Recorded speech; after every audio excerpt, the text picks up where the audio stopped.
En el día de hoy hablaremos del síndrome de Guillain-Barré. Mi nombre es Carolina Chávez Castro, soy fisioterapeuta de la Universidad Santiago de Cali y actualmente me encuentro ejerciendo como docente en la Universidad Manuela Beltrán.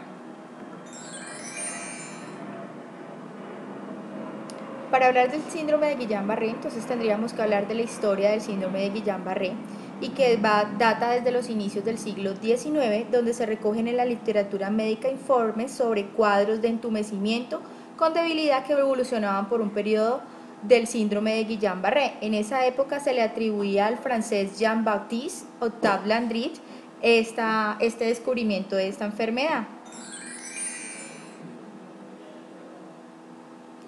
A principios del siglo XX, entonces durante la Primera Guerra Mundial, Georges Charles Guillain y Jean-Alexandre Barré adaptan el término del síndrome de Guillain-Barré y se emplea por primera vez en 1927 como tal, entonces ya identifican esto como una enfermedad.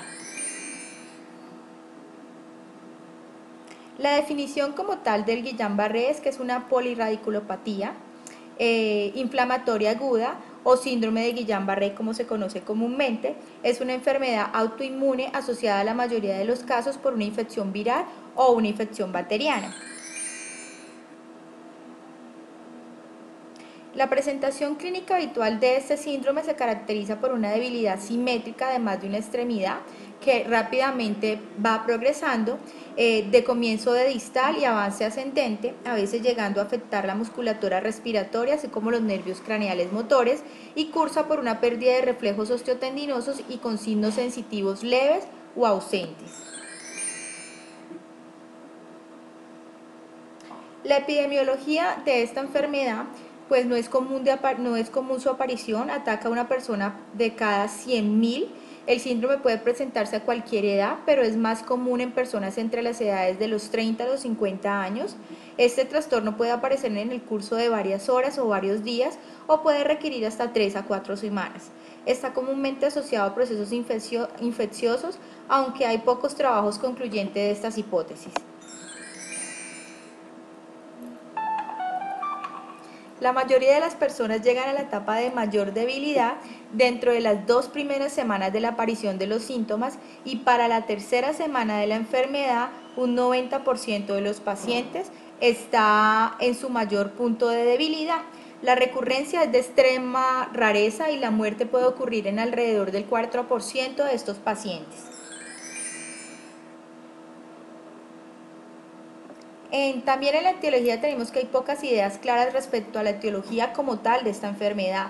Lo que se conoce hasta ahora es que el sistema inmunitario del organismo ataca sus propios tejidos y los va destruyendo. Lo que ataca o lo que destruye específicamente es la mielina que rodea los axones de los nervios periféricos e inclusive puede dañar los propios axones nerviosos.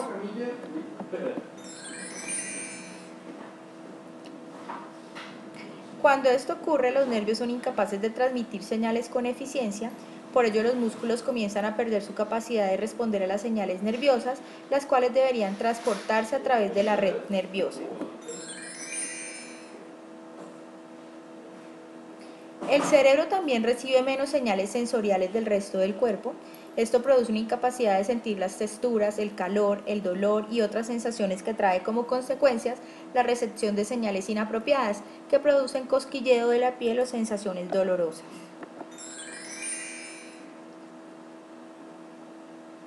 Debido a que estas señales que van y vienen desde y hacia los brazos y las piernas han de recorrer largas distancias, son las más vulnerables a esta interrupción. Por tanto, la debilidad muscular y la sensación de cosquilleo aparecen inicialmente en las manos y en los pies y van progresando en sentido cefálico.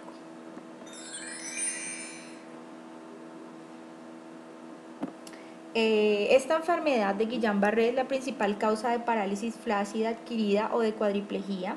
Tiene 2 picos de incidencia, el primero en la adolescencia y adultos jóvenes y el segundo se da en la vejez y es rara encontrarse en niños menores de 1 año de edad. No existe predisposición por sexo, cerca del 82% en los casos diagnosticados hay presencia de infecciones de vías respiratorias agudas o se presentó alguna infección gastrointestinal que van de 1 a 4 semanas antes de la aparición de los síntomas como tal del Guillain-Barré.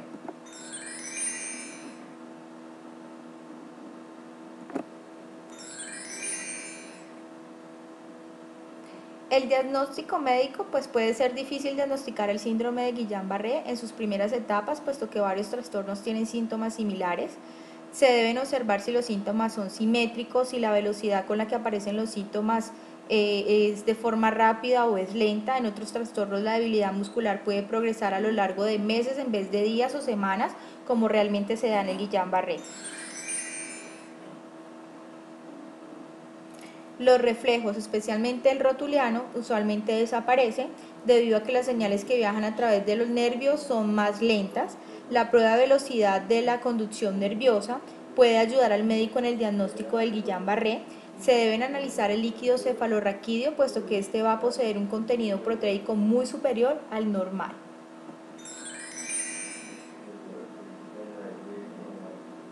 ¿Qué se recomienda? Pues se recomienda investigar el síndrome de Guillain-Barré en pacientes que presenten manifestaciones clínicas como tal: la debilidad progresiva en más de una extremidad, arreflexia o hiporreflexia, progresión simétrica y ascendente, cuando presentan parestesias y disestesias, cuando hay compromiso de pares craneales y hay una ausencia de fiebre al inicio de esta enfermedad.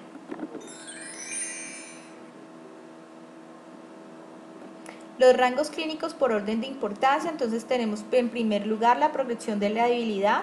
Un 50% de esta progresión se alcanza la máxima debilidad en la segunda semana, el 80% en la tercera semana y el 90% de la debilidad en la cuarta semana.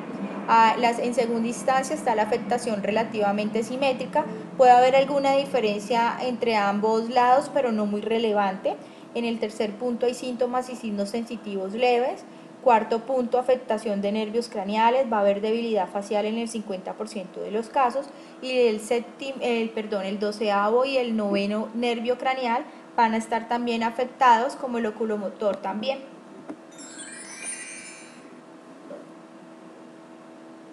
En quinto lugar está la recuperación, que comienza tras haber transcurrido 2 a 4 semanas. La mayoría se recupera en meses. En sexto lugar está la disfunción autonómica, puede haber taquicardia, hipertensión arterial, signos vasomotores, y es de presencia y severidad variable, más intensa en la infancia y pues depende de cada organismo y de cada persona. En séptimo lugar tenemos la ausencia de fiebre al comienzo de esta enfermedad. Rasgos clínicos variantes que pueden indicar que puede ser otra enfermedad, pues está la fiebre al comienzo de la enfermedad, cuando hay pérdida sensorial severa con dolor. En los niños el dolor es un síntoma común en un 47%, cuando hay progresión más allá de 4 semanas, cuando hay un cese de la progresión sin recuperación o con secuelas permanentes importantes, cuando hay afectación de esfínteres. Generalmente esto no se va a dar, pero puede haber una paresia vesical transitoria, cuando hay afectación del sistema nervioso central, aunque ocasionalmente puede haberla en el síndrome de Guillain-Barré, conviene descartarla, ya que se puede tratar de otro tipo de diagnóstico.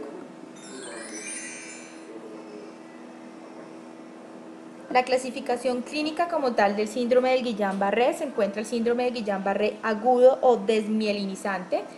Lo son más del 85 al 90% de los casos. Está el segundo, que es el síndrome de Guillain-Barré agudo axonal. Se han descrito dos tipos de este: el primero, que es el motor y sensitivo, de peor evolución que la forma desmielinizante, y el segundo, que es el motor, que es sin afectación de los nervios sensitivos. Y el tercero es el síndrome de Miller-Fisher, que se va a caracterizar por la presencia de la triada, que es una oftalmoplejía, ataxia y arreflexia. Está desencadenado por ciertas cepas del Campylobacter jejuni y que inducen la formación de anticuerpos antigangliosidos, que son el GQ1B.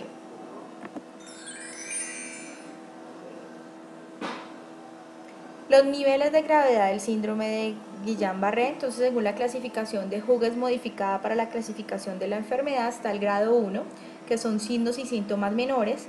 Está el grado 2, que es capaz de caminar 5 metros sin ayuda de una persona, caminando normal o arrastrando los pies. Está el grado 3, cuando es capaz de caminar 5 metros en un espacio abierto con ayuda de una persona, caminando normal o arrastrando los pies. El grado 4, que es confinado a una cama o una silla sin ser capaz de caminar. El grado 5, que necesita o requiere asistencia respiratoria, y en el grado 6, que ya es la muerte como tal por el síndrome de Guillain-Barré. Los estudios diagnósticos, entonces está el análisis del líquido cefalorraquídeo, donde se detecta típicamente la elevación de las proteínas, deben ser mayor de 50 mililitros por decilitro, máximo entre la segunda y la cuarta semana, con escasas células, que deben ser menor de 10 células mononucleares por decilitro, y algunos pacientes presentan anticuerpos antigangliosidos, especialmente el GM1 y el GM1B.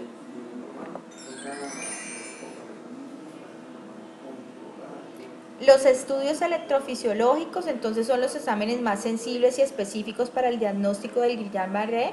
Con este estudio se demuestra una gran variedad de anomalías que indican que hay desmielinización multifocal, la cual incluye que hay una velocidad de condición nerviosa lenta, que hay bloqueo parcial de la conducción motora, que va a haber dispersión temporal anormal y que va a haber latencias distales prolongadas, según la clasificación de Hughes modificada.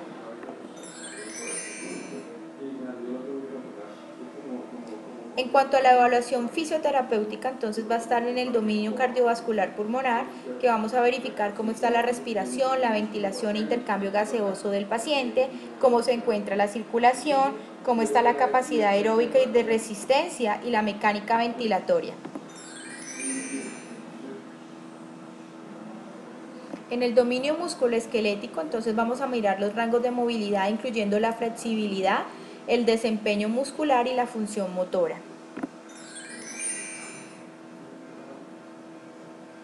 En el dominio neuromuscular, entonces vamos a evaluar la integridad de nervio periférico y pares craneales, la integridad sensorial, la marcha, locomoción y balance, la integridad refleja y la postura.